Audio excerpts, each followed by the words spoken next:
నిజంగా దేశవ్యాప్తంగా చూసుకుంటే సిజేపీ కాక్రోచ్ జనతా పార్టీ అయితే పెద్ద ఎత్తున స్కూల్ టీకర్ అనేటువంటి ప్రోగ్రామ్ చేస్తూ ఉంది. ప్రభుత్వ స్కూల్ అన్నింటి కావచ్చు, అలా విద్య కావచ్చు, లేకపోతే స్కూల్లో ఉన్న ఫెసిలిటీస్ ఆ టేబుల్స్ కావచ్చు, లేకపోతే ఏ విధంగా ఉన్నాయి, వాళ్ళకి యూనిఫామ్స్ అందిస్తూ ఉన్నారా, మంచి పౌష్టికాహారం పెడతా ఉన్నారా అని చెప్పేసి రకరకాలుగా దేశవ్యాప్తంగా ఉన్నటువంటి ప్రతి పల్లెటూరులో ఉన్న ప్రభుత్వ స్కూల్స్ అన్నింటినీ కూడా వాళ్ళు పరిశీలిస్తూ ఉన్నారా, స్కూళ్ళలోకి వెళ్ళి ఎటువంటి ఫెసిలిటీస్ ఉన్నాయి, అక్కడ విద్యాశాఖ మంత్రి కరెక్ట్గా పనిచేస్తూ ఉన్నారా లేదా, అటు స్కూళ్ళలో టీచర్స్ ఎంతమంది, పిల్లలు ఎంతమంది అని చెప్పేసి అదేవిధంగా చాలామంది అక్కడ ఉన్నటువంటి అధికార ప్రతినిధులు అందరూ కూడా ఒక్కొక్క రాష్ట్రంలో ఒక్కొక్క ఏరియాలో వెళ్తున్న క్రమంలో మొన్న ఒక రాజస్థానికి వెళ్ళినటువంటి క్రమంలో అక్కడ చాలామంది కొందరు 20-30 మందికి పైగా అలాను కొట్టి తరిమినటువంటి దృశ్యాలు మనం చూసినాం. మీరు స్కూళ్ళలోకి ఎందుకు వస్తారో, మీరు పాకిస్తానీ ఏజెంట్లు, మీరు మా బీజేపీ వ్యక్తులు అంటూ కూడా పాకిస్తాన్ని గో బ్యాక్ అంటూ కూడా నినాదాలతో వాళ్ళందరినీ వాళ్ళ యొక్క కార్ల అద్దాలు పలగొట్టిరు, వాళ్ళని కొట్టి వాళ్ళను పంపించే ప్రయత్నం చేశారు. ఇప్పటికీ చాలా రోజుల నుంచి అంటే సిజేపీ ప్రొటెస్ట్ జంతర్ మంతర్ అయిపోయిన తర్వాత సైలెంట్ అయిపోయింది జంతర్ మంతర్ అని చాలామంది సైలెంట్గా ఉన్నారు. కానీ ఈ క్రమంలో మళ్ళీ అక్కడ దాడి జరగడం కారణంగా దాదాపు అక్కడ సిజేపీ ఆ ప్రతినిధులందరూ కూడా దాదాపు 10-15 మంది కూడా దాదాపు చాలా మంది పైన దాడులు జరిగినాయి. ఈ దాడి వెనుక బీజేపీ ఉంది, బీజేపీ అస్త్రమే ఉంది, బీజేపీ కొందరు గుండాలను పంపించి దాడి చేపించింది అని చెప్పేసి అభిజిత్ దిప్కే కూడా మీడియా సమావేశంలో మాట్లాడు. మరి దీనికి సంబంధించి వీళ్ళు కూడా పెద్ద ఎత్తున ప్రోగ్రామ్ కూడా పెట్టబోతా ఉన్నాం. ఏదైతే జంతర్ మంతర్ వేదికగా చెలో పార్లమెంట్ ప్రోగ్రామ్ ఏ విధంగానైతే ఆ పెద్ద ఎత్తున ప్రకటించినాం, అదేవిధంగా కూడా పెద్ద ప్రోగ్రామ్ మళ్ళీ రాబోతా ఉంది. ప్రభుత్వం ఎందుకు ఇంత అంటే ఆల్రెడీ ఇంతకుముందు పెద్ద ఎత్తున కూడా వ్యతిరేకత వచ్చింది ప్రభుత్వం పైన, అయినా కూడా మళ్ళీ మా పైన దాడులేంటి, మేము ప్రజల కోసం ప్రజలకు అసలు వాళ్ళ పిల్లలకు సరైన విద్య అందుతుందా, లేకపోతే విద్య ఏ విధంగా ఉంది, స్కూళ్ళలో ఆర్థికంగా ఆ విద్యార్థుల పరిస్థితిని విద్యార్థులను అసలు పట్టించుకుంటున్నారా, టీచర్స్ల ఫెసిలిటీస్ ఉందా, అసలు స్కూళ్ళు నడుస్తూ ఉన్నాయా అని చెప్పేసి కూడా మాట్లాడుతారు. ఒక ఊరికి వెళ్ళేటువంటి ప్రయత్నం చేసి రాజస్థాన్లో వెళ్తే అక్కడ ఒక ఊరిలో ఒక గొర్రెల కొట్టం ఉంటుంది కదా, ఊరిలో గొర్రెలు బర్రెలు కాసుకునేటువంటి ఒక చిన్న గుడిసెలు ఒక స్కూల్ను ఏర్పాటు చేసి అందులో చదువు చెప్తా ఉన్నారట. మరి స్కూల్ కూడా కట్టినటువంటి పరిస్థితులు ఎందుకు వస్తూ ఉన్నాయి ప్రభుత్వాల్లో అంటూ కూడా ప్రశ్నించి మా పైన దాడులు చేస్తూ ఉందంటూ ఆ సిజేపీ ప్రతినిధి చెప్తా ఉన్నారు. ఒకసారి డైరెక్ట్గా వార్తాపత్రికల్లోకి వెళ్తే ముందుగా దిశ పేపర్లోకి వెళ్దాం. దిశ పేపర్లోనైతే ముందుగా అదే వార్త చూసుకోవచ్చు. కాక్రోచ్లకు మరో ఛాన్స్ అట. వచ్చే నెల 5న ఢిల్లీలో నిర్వహణ, హామీల జాప్యానికి నిరసనగా ఆందోళన, విద్యార్థులపై చర్యలు నిలిపివేయాలని సిజేపీ డిమాండ్. నిజంగా పెద్ద ఎత్తున స్కూల్ టీకర్ ప్రోగ్రామ్ అయితే ఎంచుకుంది. చాలా మంచి ఆ ప్రోగ్రామ్ అది. ఎందుకంటే కొన్ని ఊళ్ళలో అసలు స్కూల్స్ ఉండవు. ఉన్న స్కూల్స్లో ఒక స్కూల్ ఉంటే ఆ స్కూల్లో ఒక్క 2-3 క్లాసులు ఉంటే మొత్తం 1-2 టీచర్లు ఉంటారు, మొత్తం స్కూల్ మొత్తాన్ని వాళ్ళే చూసుకునే పరిస్థితి ఉంటాయి. కొన్ని స్కూళ్ళలో కనీసం స్కూల్ టీచర్లను భర్తీ చేయని పరిస్థితి ఉంది ఈ దేశంలో అంటూ కూడా కాక్రోచ్ జనతా పార్టీ ఆ ప్రతినిధులు చాలా రోజుల నుంచి మాట్లాడుతూ వస్తూ ఉన్నారు. రైట్, ఒకసారి చూద్దాం. నీట్ పేపర్ పై జంతర్ మంతర్ వద్ద ధర్నా చేసి సంసదలో చేపట్టి దేశవ్యాప్తంగా చలనం తెచ్చిన కాక్రోచ్ జనతా పార్టీ మరో ఆందోళనకు పిలుపునిచ్చింది. గత నెల 20న చేపట్టిన పార్లమెంట్ మార్చి హింసాత్మకంగా మారగా విద్యార్థులపై అనేక కేసులు నమోదయ్యాయి. అయినా నిరసన కొనసాగించడంతో కేంద్ర ప్రభుత్వం తలొగ్గి ఆందోళనకారులు పెట్టిన 3 డిమాండ్లను అంగీకరించడంతో జంతర్ మంతర్ ధర్నా ముగిసిపోయింది. ఆ 3 డిమాండ్లలో ఆందోళనలో పాల్గొన్న విద్యార్థులపై లీగల్ యాక్షన్ తీసుకోవద్దనేది ఉన్నది. ఈ డిమాండ్ను కేంద్ర ప్రభుత్వం అంగీకరించి బహిరంగ ప్రకటన కూడా చేసింది. ఈ హామీ ఇచ్చి నెల కావస్తున్న ప్రభుత్వం నిజాయితీగా అటువైపు చర్యలు తీసుకోవడం లేదని సిజేపీ ఆరోపించింది. కొన్ని సాంకేతిక కారణాల చాటున జాప్యం చేస్తూ వస్తున్నదని, విద్యార్థులపై యాక్షన్ తీసుకోవద్దనే ఉద్దేశం ప్రభుత్వానికి లేనట్టుందని అనుమానించిందట. అందుకే తమ హామీని నిలబెట్టుకోవాలని డిమాండ్ చేస్తూ ఢిల్లీలో మరో మార్చుకు పిలుపునిచ్చింది. వచ్చే నెల 5న ఇండియా గేట్ నుంచి ఢిల్లీ పోలీస్ హెడ్ క్వార్టర్స్ వరకు శాంతియుతంగా మార్చ్ చేపట్టబోతుందట. అలాగే మొత్తం తరాన్నే మోసం చేయొద్దు, ప్రభుత్వం మాకు హామీ ఇచ్చి నెల గడిచింది, మాట నిలబెట్టుకోకుండా జాప్యం చేస్తున్నది, సుప్రీంకోర్టులో స్పష్టమైన హామీ ఇవ్వట్లేదు, దేశవ్యాప్తంగా నమోదైన కేసులను ఒకేసారి తోచిపుచ్చడానికి ఎఫ్ఐఆర్ల జాబితా ఇవ్వాలని కేంద్రాన్ని కోర్టు మళ్ళీ అడిగింది.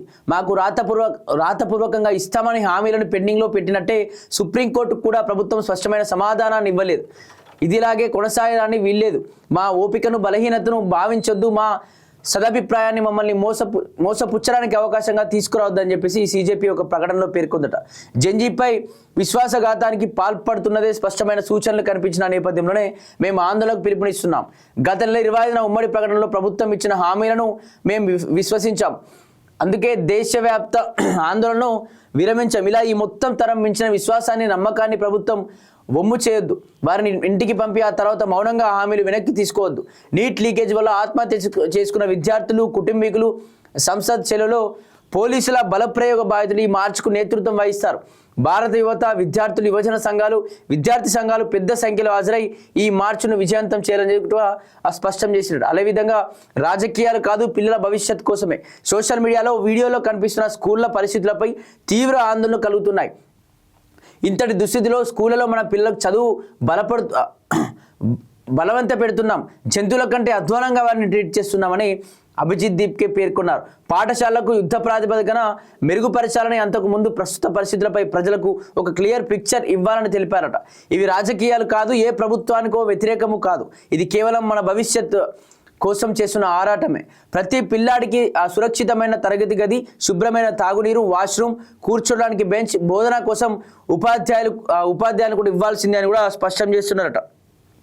దీనికి సంబంధించి సీజేపీ ప్రొటెస్ట్ చేసినప్పటి నుంచి కూడా ఆ ప్రొటెస్ట్లో భాగంగా విద్యార్థుల కోసమే పోరాటం చేశారు. అదేవిధంగా నీట్ పేపర్కి సంబంధించి లీక్ అయిపోయిన సందర్భంగా 20 మందికి పైగా కూడా వాళ్ళు బలిదానం చేసేసుకొని చనిపోయారు. ఎందుకంటే నేను డాక్టర్ కోట్ వేసుకొని మా కుటుంబాన్ని ఆర్థికంగా ఆదుకుంటా, నాకు చిన్నప్పటి నుంచి ఆ కోట్ వేసుకోవాలని పిచ్చి అని చెప్పి చాలామంది వాళ్ళ డ్రీమ్స్తో బతుకుతూ ఉంటారు.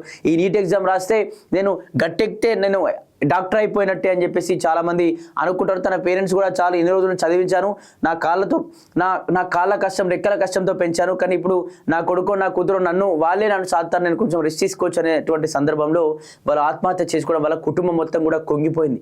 కుటుంబం మొత్తం కూడా, ఒక కుటుంబంలో ఒక వ్యక్తి చనిపోతే ఇంకా వ్యక్తులు ఉన్నారులే అని అనుకుంటాం, కానీ ఒక వ్యక్తి చనిపోవడం వల్ల కుటుంబం మొత్తం వెనకకు పడిపోయేటువంటి పరిస్థితులు ఉంటాయి.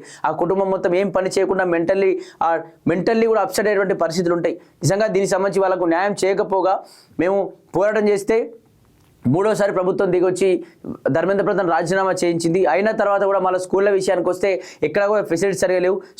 చాలా స్కూళ్ళలో అసలు కొన్ని స్కూళ్ళలో ఈ గొర్రెదొడ్లు, బర్రదొడ్లు లాంటివి ఉంటాయి, గుడిసెలే చిన్నగా, ఆ దొడ్లలో అక్కడ పాడి పశువులను కట్టేసినటువంటి దొడ్లలో స్కూల్లో విద్యను అందిస్తూ ఉన్నారు. అంతా లేకుండా అయిపోయింది ఈ దేశం. ఈ దేశమేమో అభివృద్ధితో పరుగులు పెడుతోందని చెప్తా ఉన్నారు, కానీ మరి గ్రామీణ ప్రాంతాల్లోకి వెళ్తే కనీసం చదువుకోవడానికి ఫెసిలిటీస్ కూడా సరిగా లేవు కదా. సరిగా తాగునీరు లేవు, బాత్రూమ్ సరిగా లేవు, వాళ్ళకి సరైన విద్య లేదు, సరైన బుక్స్ లేవు, సరైన దుస్తులు లేవు. ఇవన్నీ లేనప్పుడు దేశం ఏ విధంగా అభివృద్ధి చెందినట్టు? ఖచ్చితంగా వీటన్నిటిపైన మేము యుద్ధం చేసి తీరుతాం. మేము రాజకీయం కోసం కాదు, పిల్లల భవిష్యత్, విద్యార్థుల భవిష్యత్ కోసమే యుద్ధం చేస్తున్నాం. అదేవిధంగా చెలో సంసద్లో జరిగినటువంటి ఆ దమనకాండలో గురైనటువంటి, అంటే ఆ ప్లేట్లెట్ల బుల్లెట్ల వల్ల కావచ్చు, లేకపోతే బాష్ప వాయువుల వల్ల కావచ్చు, లాఠీ చార్జుల్లో చాలా మంది ఇబ్బందులు పడ్డారు. వాళ్ళపైన కూడా చాలా మంది పైన ఎఫ్ఐఆర్లు నామోదైన, పోలీసుల పైన దాడి జరిగింది అని చెప్పేసి అవన్నీ ఎఫ్ఐఆర్లు ఎత్తివేయకపోగా మళ్ళీ స్టూడెంట్స్ పైన కోర్టులో కూడా ఆ స్టూడెంట్స్ పైన తప్పుగా చూపే ప్రయత్నం చేస్తూ ఉన్నారు. కాబట్టి ఖచ్చితంగా మరో ఉద్యమం, మరో మార్చ్ చేయబోతా ఉన్నామని చెప్పేసి కూడా చెప్తా ఉన్నారు. ఈ మార్చిలో ఎవరెవరైతే లాఠీ ఛార్జీలు అనుభవించారో, ఎవరెవరైతే పోలీసుల ద్వారా ఇబ్బందులు పడ్డారో వాళ్ళు మాత్రమే ఇక్కడ ఇన్ఛార్జీలో ప్రకటిస్తామంటూ కూడా అభిజిత్ దీప్కే చెప్పుతా ఉన్నాడు. అదేవిధంగా విద్యామంత్రులకు 6 ప్రశ్నలట. స్కూల్ టీచర్ క్యాంపెయిన్లో భాగంగా రాష్ట్రాల విద్యాశాఖ మంత్రులకు సీజేపీ బహిరంగ లేఖ రాసిందట. ఇందులో సీజేపీ ఫౌండర్ అభిజిత్ దీప్కే వారికి ఆ ప్రశ్నలు సంధించారు. 1. మరమ్మతులు. గత 5 ఏళ్లలో రాష్ట్రంలోని ఎన్ని ప్రభుత్వ స్కూళ్లకు మరమ్మతులు జరిపించారు, ఎన్ని పూర్తయ్యాయని ఇప్పుడు జరుగుతున్నాయి. 2. ఉపాధ్యాయ ఖాళీలు. రాష్ట్రంలో మొత్తం ఎన్ని టీచర్ పోస్టులు ఉన్నాయి, ఎన్ని భర్తీ అయ్యాయని, ఎన్ని ఖాళీలు ఉన్నాయంటూ కూడా ఈ క్వశ్చన్ చేసిరట. అదేవిధంగా నిధులు. గత 5 ఏళ్లలో ప్రభుత్వ పాఠశాలకు ఎన్ని నిధులు కేటాయించారు, అందులో ఎంత మేరకు ఖర్చు పెట్టారనేది, అలాగే మరిన్ని స్కూళ్ళ ఆవశ్యకత, బాలురందరికీ నాణ్యమైన విద్య అందాలంటే ఇక ఎన్ని ప్రభుత్వ స్కూళ్ళ అవసరం ఉన్నది, అలాగే బోధనేతర బాధ్యతలు. ప్రభుత్వ స్కూల్ టీచర్లకు ఇంకా ఏ బోధనేతర డ్యూటీలు, బాధ్యతలు అప్పగిస్తున్నారు, కనీస డిజిటల్ సౌకర్యాలట, ఎన్ని పాఠశాలలో సరిపడా కంప్యూటర్లు, డిజిటల్ లెర్నింగ్ సౌకర్యాలు ఉన్నాయి, శుభ్రమైన వాడుకలో ఉన్న టాయిలెట్లు, క్రీడా సదుపాయాలు, పరికరాలు అందుబాటులో ఉన్నాయా అంటూ కూడా ఇక్కడ దాదాపు ఒక 6 ప్రశ్నలు అయితే వేసిందట. ఈ దేశంలో ఉన్నటువంటి అన్ని విద్యాశాఖ మంత్రులకు అందరికీ కూడా, అన్ని రాష్ట్రాల విద్యాశాఖ మంత్రులకు ఈ క్వశ్చన్లు ఇచ్చిన 6 రకాల క్వశ్చన్లు. ఇందులో ముఖ్యంగా స్కూళ్ళు ఎన్ని నిర్మాణం చేసినటువంటి స్కూళ్ళలో టాయిలెట్స్ కావచ్చు, లేకపోతే ఇతర టాయిలెట్స్ కావచ్చు, లేకపోతే ఇతర భోజన వసతి కావచ్చు, ఇవన్నీ సరిగా కట్టిర్రా. అదేవిధంగా పిల్లలకు సంబంధించి ఎంతమంది టీచర్లు స్కూల్కి వస్తూ ఉన్నారు, వాళ్ళ స్కూల్లో ఏ తరగతి వరకు ఉన్నది, ఆ తరగతి వరకు ఎంతమంది టీచర్లు ఉన్నారు, టీచర్ ఖాళీలు పూర్తయ్యా లేకపోతే తక్కువ సంఖ్యలో 2-3 టీచర్లతోనే స్కూల్ మొత్తం నడిపించేస్తున్నారా అని చెప్పేసి ఈ విధమైన, అదేవిధంగా నిధులు ఎన్ని ఇస్తున్నారు, ప్రతి ఏటా స్కూల్ కోసం అక్కడ ఉన్నటువంటి ఆ గ్రామంలో ఉన్నటువంటి స్కూల్ కోసం మీరు ఎన్ని నిధులు ప్రకటిస్తున్నారు, ఆ నిధుల్లో మీరు ఎన్ని ఖర్చు పెడుతున్నారు, ఎన్ని స్కూల్ కోసం ఖర్చు పెడుతున్నారు, మీరు ఎన్ని మింగేస్తున్నారు అంటూ కూడా ఈ రకంగా 6 రకాలుగా వాళ్ళందరిపైన ఒక ప్రశ్నల వర్షం కురిపించినట్టు ఇవన్నిటికీ సమాధానం చెప్పాల్సిందే. ఈ ప్రశ్నలకు అనుగుణంగానే పోరాటం చేయబోతా ఉన్నాం, మొత్తం స్కూల్ పైనే మా పోరాటం ఉండబోతుందని చెప్పేసి కూడా అభిజిత్ దీప్కి కావచ్చు, CJP అధికార ప్రతినిధులందరూ చెప్తా ఉన్నారు. మరి చూడాలి, మరో ఉద్యమం జరగబోతుందని చెప్తా ఉన్నారు. మరి ఉద్యమం జరిగే వరకు ప్రభుత్వం ఆగుతుంది, ఎందుకంటే ఆ ఉద్యమం వల్ల చాలా వ్యతిరేకత వచ్చింది బీజేపీ పార్టీ పైన. మరి ఇప్పుడు మళ్ళీ వ్యతిరేకత రానిచ్చుకునేటువంటి పరిస్థితులు మనం రాబోతా ఉన్నాయా, అసలు ఏం జరగబోతుంది, CJP ఏం చేయబోతుంది, ఆ తర్వాత మరి వీళ్ళు ఏం ఆలోచన తీసుకోబోతున్నారో చూడాలి.